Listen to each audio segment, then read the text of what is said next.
Ndugu yangu Muislamu, kifo ni mlango na kila mtu ataupita, na mtu ajihadhari kabla ya kufa. Dunia haina mashiko, dunia haina mashiko. Wakati wowote malakul mauti atakujia wewe, mahali popote malakul mauti atakujia wewe. Yawezekana ukawa katika mahali pema msikitini, umefaulu. Na ni wangapi waliokufa ndani ya sala? Ni wangapi waliokufa ndani ya saum? Ni wangapi waliokufa haji?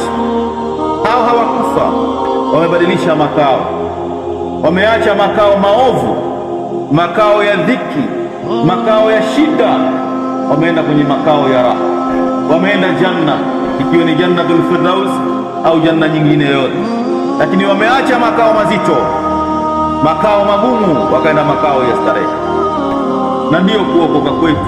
Dunia utaiacha na utabebwa kwenye jeneza ukiwa umefungwa mfungo wa peremende, na hakuna atakayekuhurumia, hakuna atakayekuhurumia.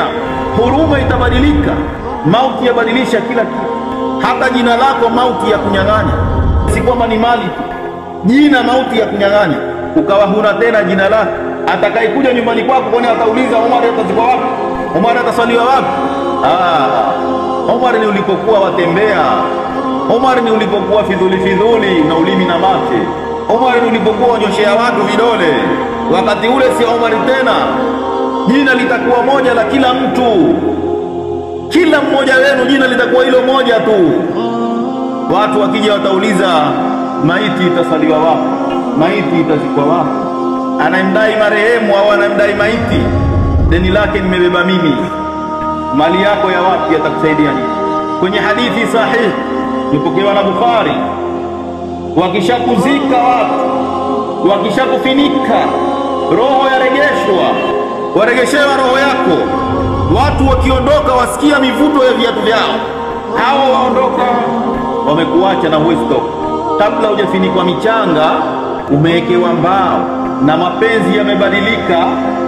Anayekupenda ilikuwa akutoe akuweke juu, lakini mapenzi yamebadilika. Anayekupenda ndiye anayekushindilia vizuri.